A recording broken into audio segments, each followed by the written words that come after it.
Hola amigos, bienvenidos una vez más a este canal. Vamos a hablar de esta teoría que hace poco circuló por el internet y que tomó mucha fuerza porque dicha teoría la planteó un científico. Ya saben que cuando sale un estudio, una teoría de esta respaldada por una universidad de no sé dónde o por un científico, entonces muchos creen que, bueno, esto se acerca a la realidad.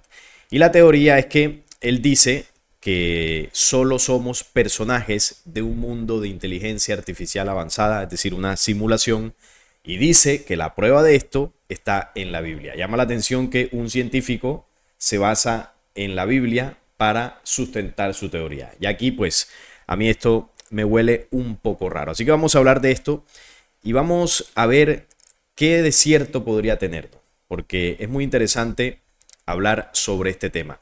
¿Qué podrían tener en común la inteligencia artificial, la Matrix y la Biblia? Si pensabas que no existe relación alguna, ahora un científico ha afirmado que los humanos solo somos personajes en un mundo de inteligencia artificial avanzada y que la prueba estaría en la Biblia.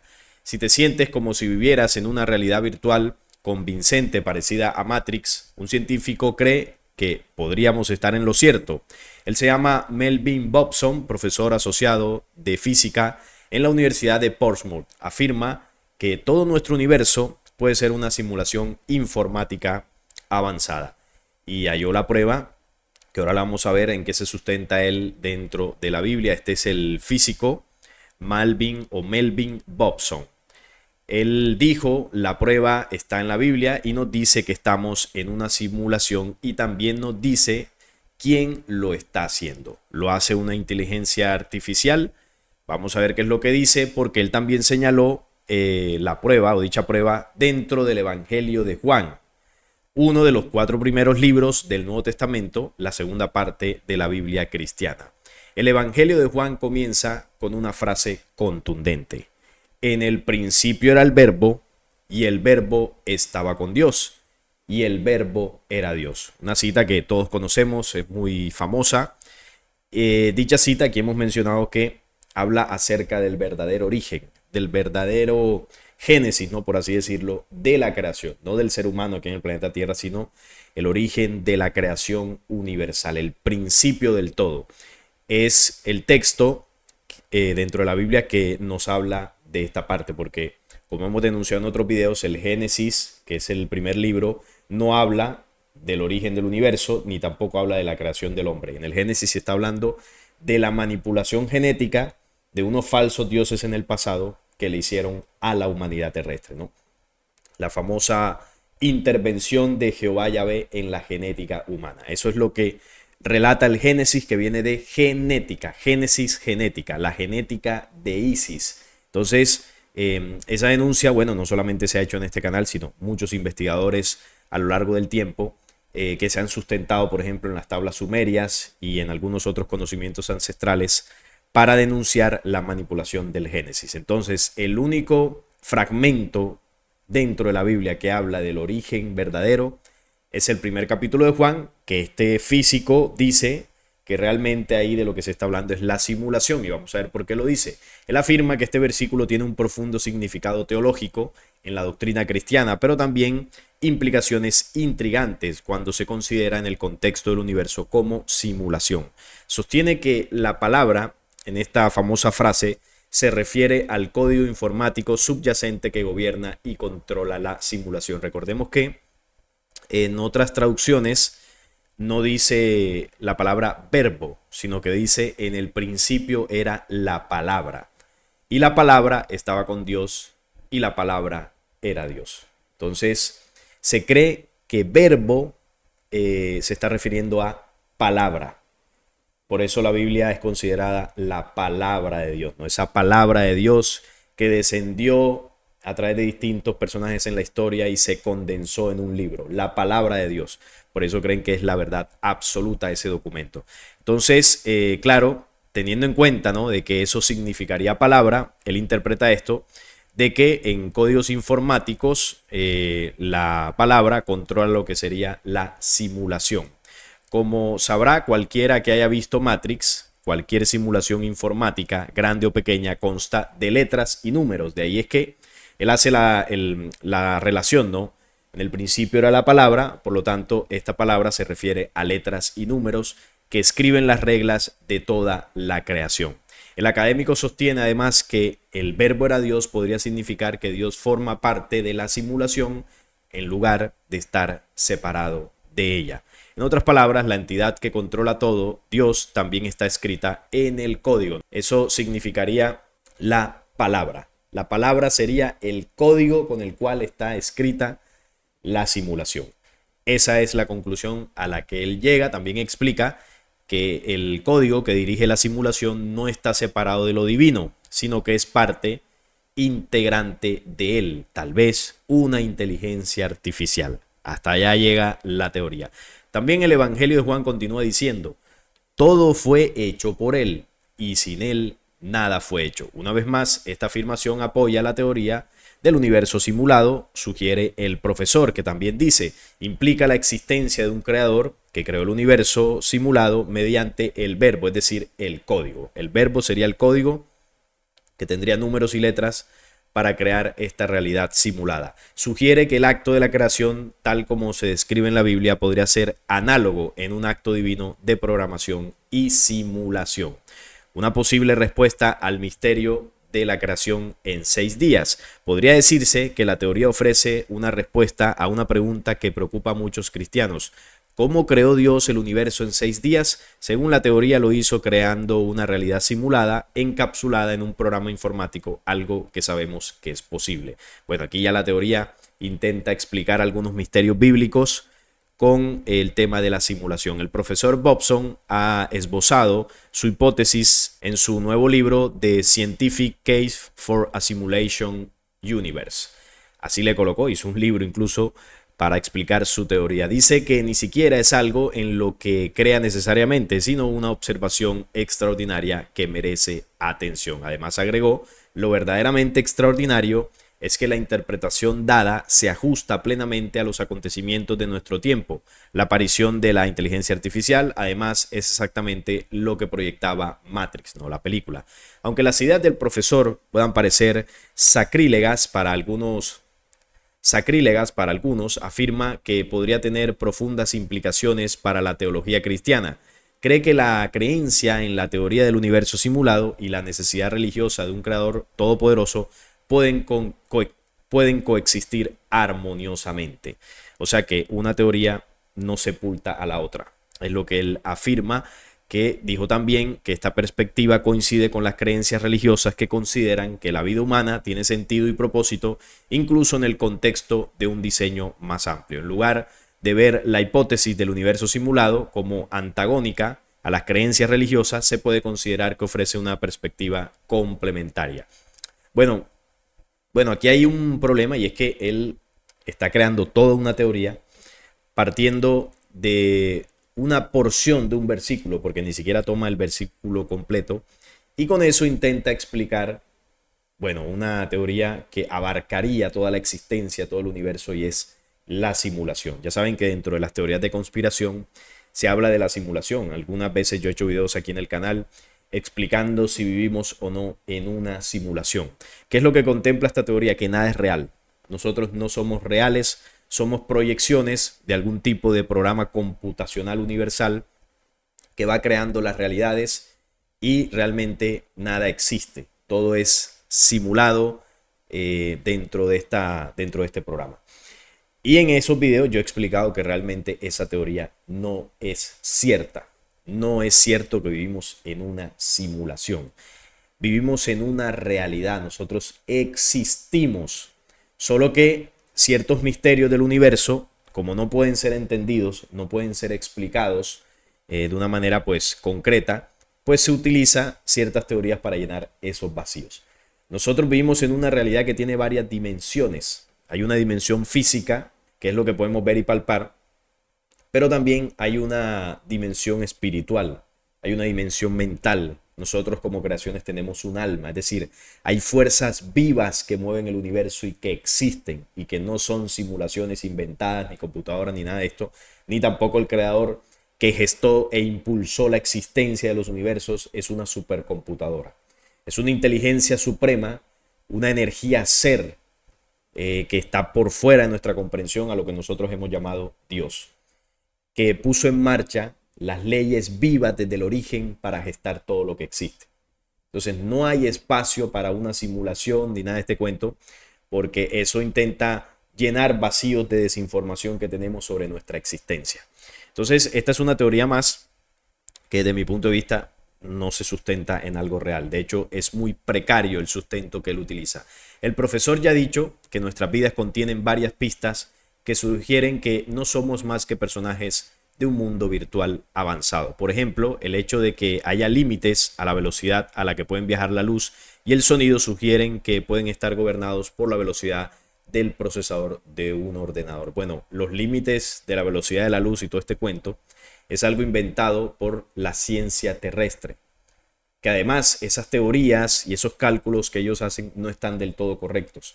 Hay fuerzas en el universo que viajan mucho más rápido que con nuestra tecnología no lo podemos detectar. Nosotros podemos detectar la velocidad de la luz desde nuestra perspectiva terrestre, que incluso en algunos conocimientos ya se nos advertía que la luz es mucho más rápida a lo que nosotros calculamos por acá. Y hay otras dimensiones como la velocidad del pensamiento, que es muchísimo más rápida, que ya lo he hablado y explicado en otros videos aquí en el canal. Y también está la velocidad de la conciencia, que eso es prácticamente instantáneo. Hay diversas dimensiones, fuerzas que no conocemos, no hemos descubierto todavía, y por eso creemos que en nuestra limitada visión del universo pensamos que no, esto es una simulación porque hay límites físicos y todo este cuento, porque la ciencia no contempla dimensiones espirituales y otras dimensiones más esenciales. Por eso tenemos ese pensamiento pequeño, ¿no? Esa comprensión pequeña de nuestra existencia. Pero bueno, ahí poco a poco, en la medida que vayamos avanzando en nuestra tecnología, en nuestra ciencia, sobre todo una ciencia más conectada a las leyes naturales, esos misterios se van a ir dilucidando. Las leyes físicas que rigen el universo también se parecen a un código informático, afirma, mientras que las partículas elementales que componen la materia son como píxeles. También cree que la abundancia de simetría en el mundo, desde flores a mariposas y copos de nieve, es una técnica de ahorro de energía que utilizan las máquinas para representar el mundo construido digitalmente. Entonces aquí hay un error de comprensión de esto, porque se asume, ¿no?, que la forma en que está diseñado, ¿no?, la realidad del universo en ciertos aspectos que nosotros podemos observar a nivel científico, esto se asocia a un programa de computadora, ¿no?, con el tema de las partículas, serían los píxeles, y se cree que el universo está basado en esos principios, y es todo lo contrario. La informática, todo lo que es las computadoras, las simulaciones que se pueden hacer por computadora, lo que hacen es replicar el modelo del universo de forma digital. No es al contrario, no es que el universo se parezca a las simulaciones informáticas, no. Las simulaciones informáticas se basan en la realidad para hacer precisamente una realidad simulada. Entonces, las partículas, los átomos, no son píxeles. Los píxeles es una forma dentro de las simulaciones de representar las partículas de la creación. Pero los píxeles son digitales, no están vivos. En cambio, las partículas en la creación, los átomos, son seres vivos. Hay vida, hay una inteligencia, hay una conciencia dentro de esta creación. Y hay una gran diferencia entre un píxel y una partícula en el universo. Entonces, ahí me parece que no estamos comprendiendo bien nuestra propia existencia. Entonces, aquí está planteada la teoría, que de mi punto de vista y con todo respeto es un disparate total. No hay sustento real de esto e intentan interpretar el verbo como si fuese literalmente una palabra inerte, ¿no?, con códigos y números, y con eso pues se creó la simulación. Para comprender el verbo, vamos a verlo por acá. Alguna vez yo compartí en el canal una conferencia virtual sobre el verbo. Todas las cosas por él fueron hechas. El verbo es la substancia, la base, el pilar con el cual se creó todo lo que existe. Y ahora lo vamos a entender. Si vamos a definiciones, el verbo proviene del griego logos. Y aquí hay una clave ya. Cuando hablamos de logos, eso está relacionado con los soles, las estrellas. Entonces, el verbo y las estrellas tienen relación, ahora lo vamos a ver. Un término y concepto filosófico y teológico. un principio de razonamiento dinámico que opera en el mundo y que forma un medio de comunicación entre Dios y el hombre. Entonces, esta definición, como vemos, que proviene del griego logos, no tiene nada que ver con la palabra, no con esa palabra inerte, sino que es un principio de razonamiento dinámico que opera en el mundo y que forma un medio de comunicación entre Dios y el hombre. Entonces el verbo, que por él todo fue hecho, es esa conexión o esa esencia que conforma toda la creación y por lo tanto nos une a ella. Es decir, el estar hechos del verbo genera una comunicación entre el creador y su creación, porque pertenecemos a ese verbo. En otras definiciones, por ejemplo, que es la que comúnmente se conoce, que es una clase de palabra en la que se expresan acciones, procesos, estados o existencia que afectan a las personas o a las cosas. Tiene variación de tiempo, espacio, modo, voz, número y persona y funciona como un núcleo del predicado. Entonces, el verbo no es como tal la palabra inerte, como por ejemplo comer, vivir, salir, querer, que son las acciones, ¿no? En la frase, como dice acá, funciona como núcleo del predicado. Es la acción del sujeto. Entonces, el verbo no representa esa palabra. El verbo lo que representa es la acción. No es la palabra inerte. El verbo es igual a la acción. Es cuando la creación se hace activa. Cuando desde la preexistencia, en el origen de todo lo que existe, surgió el pensamiento de la vida, surgió el pensamiento de la creación. Y ese pensamiento se hizo activo, es decir, comenzó a existir la creación. Entonces, cuando se hace activo, ahí se genera la acción y ahí surge el verbo. No como palabra muerta, sino como una acción que generó la vida y la existencia de las creaciones. Aquí no estamos hablando de palabras y números en una codificación informática. Esa teoría no tiene ningún tipo de sentido. El verbo es la acción que generó la existencia, por eso dice acá, es la palabra con la que se expresan acciones, procesos, estados o existencia. Nada inerte. De hecho, cuando el texto de Juan en el primer capítulo, que se utilizan solamente dos frases para sustentar esta teoría del científico, miremos lo que dice. En el principio era el verbo, y el verbo era con Dios, y el verbo era Dios. Este era en el principio con Dios. ¿Qué significa eso? El creador y el verbo que pasó a conformar todo lo que existe estaban unidos desde el origen. Es decir, la capacidad de generar la acción, la vida, surgió del creador. Por lo tanto, cuando se habla del verbo, se habla de la vida, es lo mismo que el creador, porque es la fuente, fue la fuente de todo esto que existe. Por eso en el principio era el verbo, que era el pensamiento activo del creador, y el verbo era con Dios. ¿Por qué era con Dios? Porque el verbo es el mismo pensamiento del creador. Y el verbo era Dios. Este era en el principio. Todas las cosas por él fueron hechas. ¿Por qué? Porque es la primera fuente, como dicen los Waymakers. No hay otra fuente. Todo surgió de él. Y sin él, nada de lo que ha sido hecho fue hecho. En él estaba la vida. ¿En qué? En el pensamiento del creador que se tradujo en acción, que es el mismo verbo. Y en ese verbo estaba la vida. Y la vida era la luz de los hombres. Entonces, cuando hablamos del origen de la vida, es desde el mismo principio de la creación. Ese principio de vida comenzó a expandirse por el universo y le entregó luz a las creaciones hasta llegar al hombre. La luz en las tinieblas resplandece y las tinieblas no prevalecieron contra ella. Y aquel verbo fue hecho carne. Aquí está la carne. Esta carne es verbo, que aquí se interpreta solo como Jesús. Sí, que el verbo de Dios hizo carne en Jesús, se encarnó en ese hombre, también significa eso, pero nosotros también estamos hechos de carne. Y esta carne es verbo, es luz condensada. El verbo del pensamiento activo del creador hacia el futuro en las eras y eras en el universo se condensó en esta carne. Aquí hay átomos, partículas, luz, fotones de luz. Aquí hay vida, esto es verbo. Y habitó entre nosotros. Y vimos su gloria, gloria como el unigénito del Padre, lleno de gracia y de verdad. Esto es lo que significa esta cita, que no es la única de la Biblia que menciona el verbo. Por ejemplo, en la primera carta de Juan 1:1 nos dice, lo que era desde el principio, lo que hemos oído, lo que hemos visto con nuestros ojos, lo que hemos contemplado y palpado en nuestras manos tocante al verbo de vida. Entonces, lo que es desde el principio de la creación, en esta dimensión humana lo podemos ver con nuestros ojos, lo podemos palpar. ¿Por qué? Porque el verbo se hizo carne. Entonces aquí palpamos el verbo. Como vemos, ya es una dimensión que se sale de esa interpretación minúscula de que no, es la palabra inerte. No, no significa nada de eso. En este mismo libro nos dice, porque tres son los que dan testimonio en el cielo, el Padre, el Verbo y el Espíritu Santo. Y estos tres son uno. Aquí está haciendo una referencia a lo que son las tres fuerzas que originaron el todo, que menciona el libro secreto de Juan, el Padre, Bárbelo y el Vástago.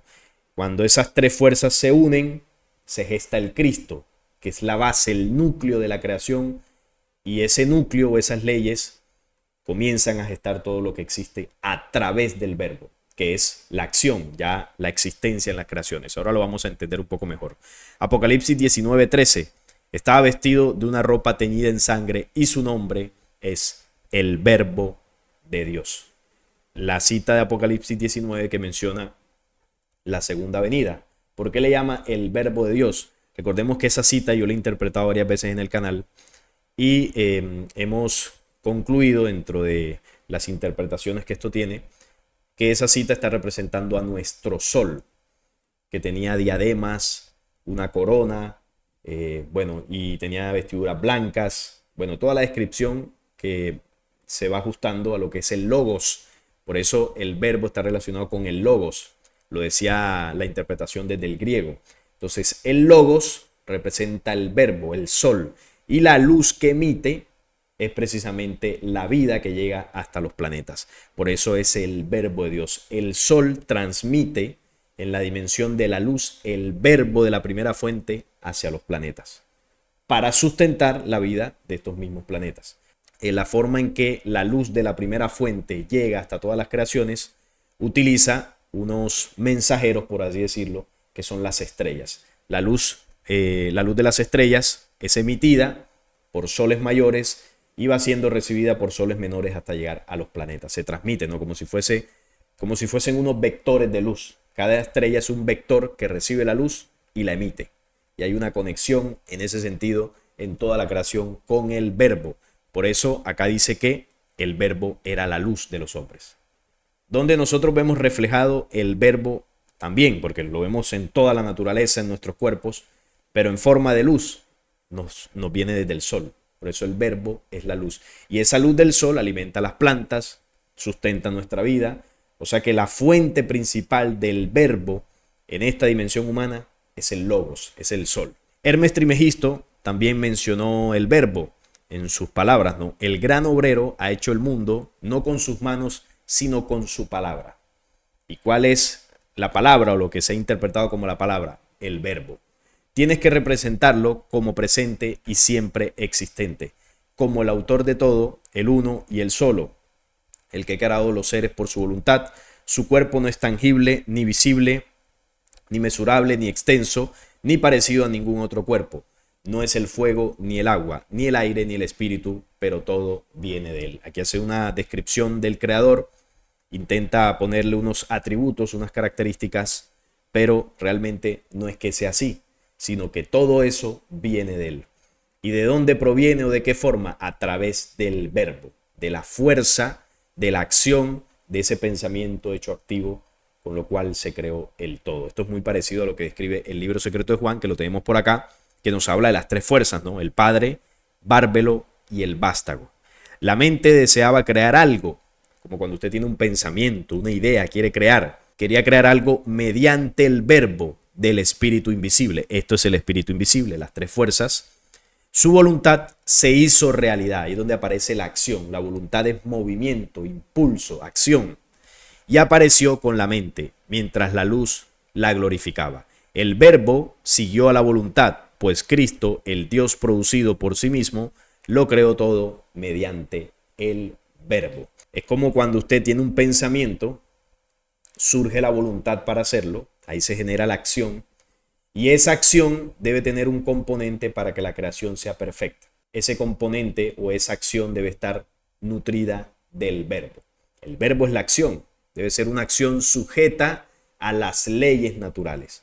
Por eso dice que el Dios producido por sí mismo, que es el vástago, que es el Hijo, lo creó todo mediante el Verbo, y el Verbo contenía las leyes del Padre también y las leyes del Santo Espíritu. Por eso la creación fue perfecta.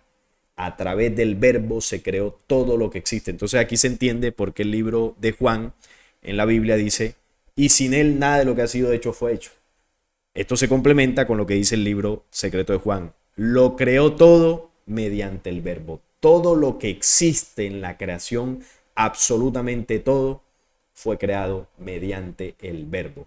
Las leyes condensadas para generar galaxias, soles, planetas, humanidades, tiempo, espacio, todo lo que existe fue creado mediante el pilar del Verbo. ¿Y qué es el Verbo? En definición, ¿no? Derivado de diversos conocimientos que nos han llegado por distintos mensajeros provenientes de la luz, por supuesto. El Verbo es el conocimiento de la totalidad, es el poder de vida, la información centrada en la luz, el ser energético espiritual de conciencia, alma de las creaciones que fue y es el principio de todo, de las luminarias o pijersoles universales. Por esto, cada hombre terrestre o universal está conectado al Verbo por fibras o filamentos de pensamiento sentido en vibración de color, el sonido de su voz dentro de sí por el calor de su fuego interior o código único e individual que forman la imagen real de cristales luminosos. Esa mecánica espiral de las energías ordenadas de los mundos, la ley suprema del Soy, fusionada como manantial de cristales, la voz final que se expande e inicia cada vez un nuevo tiempo del hombre y sus planetas que él habita. Entonces, el Verbo es el conocimiento, es con G porque el conocimiento es una sabiduría interior, no es un conocimiento de libro, de que usted busque en internet, no es el conocimiento de la creación, es decir, hay una información que se expande por los universos y que es transmitida a través de los soles, a través de la luz de los soles. Esa información es el Verbo y esa información que contiene el poder de la vida. Ese poder de la vida que llega a todos los seres de luz, como dice, es un poder de vida de luz, un ser energético, espiritual, de conciencia que toca todas las creaciones. Entonces toca todas las creaciones a través de las luminarias o de los soles universales.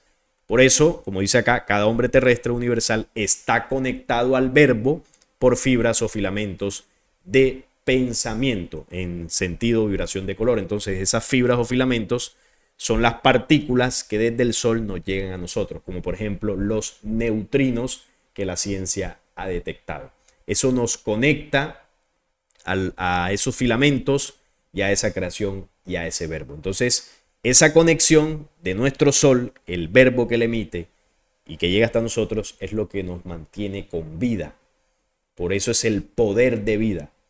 Es como si desde el Sol se nos suministrara a cada instante el sustento necesario para existir, para poder tener vida. De hecho, si quitamos al Sol, en poco tiempo la vida perece en el planeta Tierra.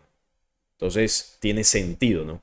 El Sol nos sustenta y a través de ese filamento, esa conexión, estamos unidos a esa fuente del Verbo a nivel del sistema solar. Por eso dice, el Verbo es la vida y la vida es la luz de los hombres. La luz del Sol que nos genera y que genera vida en todo este planeta. Así que esa es la información o el conocimiento que se expande por todo el universo para que todas las criaturas tengan existencia. El Verbo se hizo carne, el Verbo que surge desde las primeras leyes universales, desde el mismo origen, y se hizo carne, fue descendiendo, fue condensándose hasta humanidades o cuerpos como nosotros. ¿Qué contiene ese conocimiento del Verbo? ¿Cómo está conformado el Verbo? Está conformado por 12 pilares o 12 poderes. El primero es la llama de preexistencia, la espiral o torbellino, el arco iris, la esfera o gotas de vida, los 4 horizontes, el movimiento, la energía, la vibración, la partícula, el infinito, la eternidad y la vida. Estos son 12 sustentos, 12 leyes inmutables, inamovibles y eternas que tiene la creación. Toda creación que fue hecha desde el Verbo. Es decir, estas leyes están por encima de todo lo que existe. porque todo existe y fue conformado por esto. Nos guste o no, lo entendamos o no, así está conformada la existencia, ninguna simulación. Entonces, vamos a entender un poco cada una de ellas. Por ejemplo, la llama de preexistencia, que es una existencia anterior o un determinado momento o circunstancia. Para que lo entendamos, es como la semilla de las plantas, de los frutos. Un árbol con sus frutos y toda su grandeza, antes de ser árbol, es una semilla. Entonces la semilla es el estado preexistente de ese árbol con todas sus hojas, sus frutos y todo eso. Nosotros, antes de ser adultos, estamos en el vientre materno, somos un feto. Hay una preexistencia del ser humano, del adulto en el que nos vamos a convertir. Y antes de ser feto, pues preexistimos en el útero de nuestra madre, antes de cualquier existencia física. Es decir, la preexistencia es una ley a la que está sujeta toda la creación. Nuestro sol que nos alumbra antes de ser sol preexistía en una nebulosa. El planeta Tierra, antes de ser planeta, preexistía en el halo de la estrella que lo iba a conformar, en este caso nuestro sol o el anciano de Ors, como le llamaban culturas ancestrales. Entonces así podemos ir buscando y vamos a entender cómo toda creación original del universo tiene la ley de la preexistencia, es decir, un estado previo a su existencia. De eso está conformado el verbo. La espiral o torbellino, de esto lo hemos hablado varias veces en el canal. La ley de la espiral está por todo el universo. Aquí vemos las galaxias, nuestras orejas, la forma en que el feto se desarrolla, los huracanes, el campo magnético de la Tierra, la expansión del universo, que los científicos no saben por qué se expande tan rápido. La respuesta es esto, y es que toda la creación está impregnada de la espiral, ese movimiento espiralado. Eso es una ley que podemos ver fácilmente. El arco iris, el multicolor en la creación, creo que eso es evidente. Nosotros lo vemos acá a nivel terrestre, como la luz del sol, cuando llega a la Tierra, comienza a refractarse, ¿no? A refractarse en las distintas vibraciones que generan los colores, ¿no? Con nuestros ojos podemos ver hasta cierto punto los colores que la luz emite, porque el espectro electromagnético es muy amplio, pero nosotros podemos ver solo una pequeña parte. Entonces vemos los colores en la naturaleza, en los océanos, en los animales, en las frutas, y eso es derivado de la luz del sol que llega hasta nosotros y se refracta en todos esos colores. En el universo también está el multicolor. Esto es una ley. Imagínense que no estuviera esa ley, todo fuese en blanco y negro en la creación. Esferas o gotas de vida. Esta es la ley por la cual los planetas no pueden ser planos. La ley de las esferas es la que determina cómo se encapsula la vida a nivel planetario, a nivel humano. La creación utiliza esferas, un modelo esférico, porque es el que mejor encapsula, envuelve y sustenta la vida. Ya que usted quiera creer en otra cosa, en tierras planas, planetas planos, bueno, ya eso es una creencia que es respetable, usted es libre de creerla, pero no se ajusta a la realidad. Lo comprenda, no lo comprenda, lo quiera, no lo quiera, no importa, eso está por encima de nuestras creencias. Las creaciones utilizan el modelo esférico. Usted le puede entender, lo puede entender o no lo puede entender, pero así funciona. Eso es algo que no está en debate. Los cuatro horizontes, digamos que son los lados, por así decirlo, en los cuales el universo se expande, es decir, se expande hacia todos lados, ¿no? Aquí a nivel terrestre entendemos como esos cuatro puntos, norte, sur, este, oeste, serían los cuatro horizontes, pero a nivel universal, pues son todas las direcciones. Para donde usted mire, hay creación. Es decir, la creación se expande hacia todos lados por igual. Por acá tenemos el movimiento. Bueno, el movimiento es una ley natural en todo lo que existe. Todas las creaciones vivas tienen movimiento, desde los átomos hasta los universos más grandes están en expansión. El movimiento es una realidad. Está la energía. La energía es una ley presente en toda la existencia. Todo en la creación tiene energía, absolutamente todo. Esto es algo fácilmente comprobable. Si no tiene energía, entonces no está vivo. Es algo inerte. Todo lo que está vivo contiene esa energía y si tiene energía, tiene vibración. Esta es otra ley, otro pilar del verbo. Tiene vibración, las cosas vibran desde sus átomos y eso impulsa la vida porque además todo lo que existe está conformado de partículas, no de píxeles.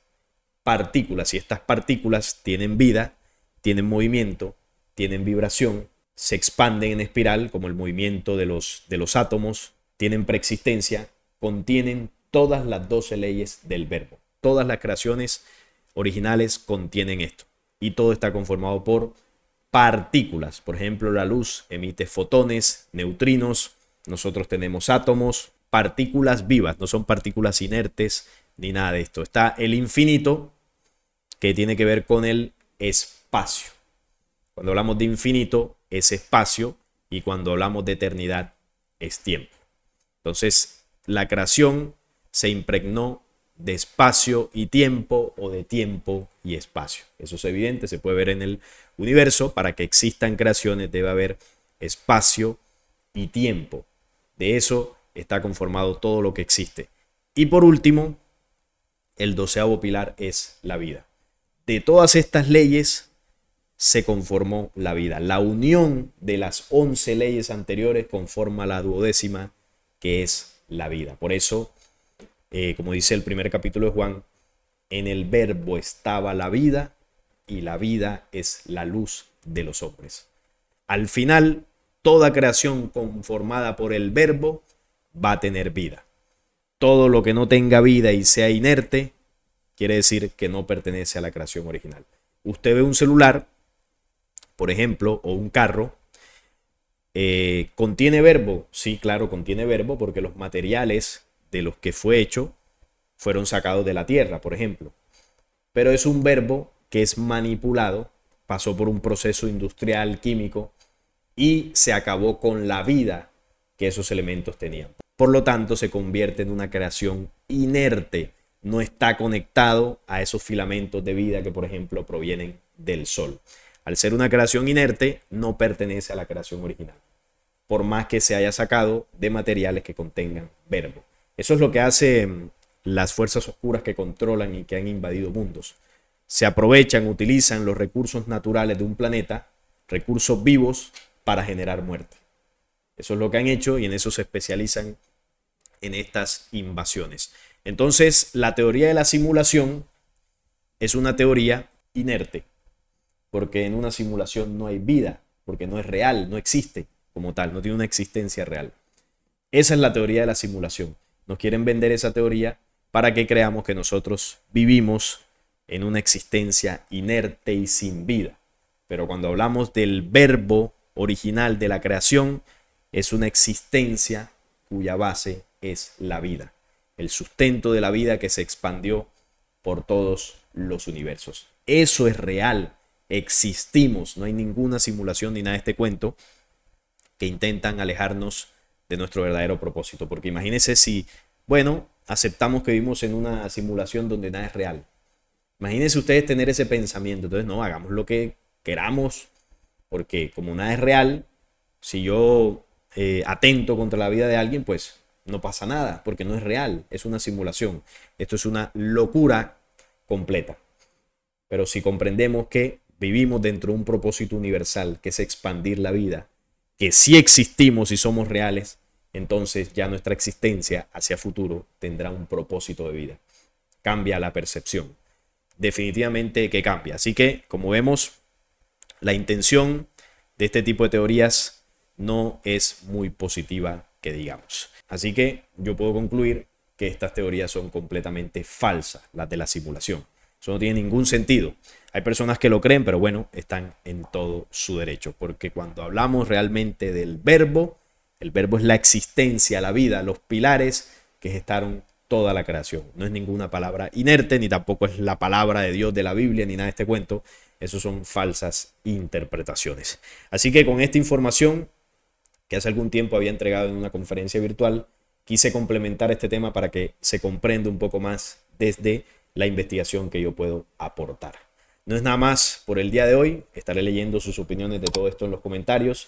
Si este video les gustó, les agradezco un like, la suscripción al canal y compartirlo para que llegue a más personas. Hasta la próxima.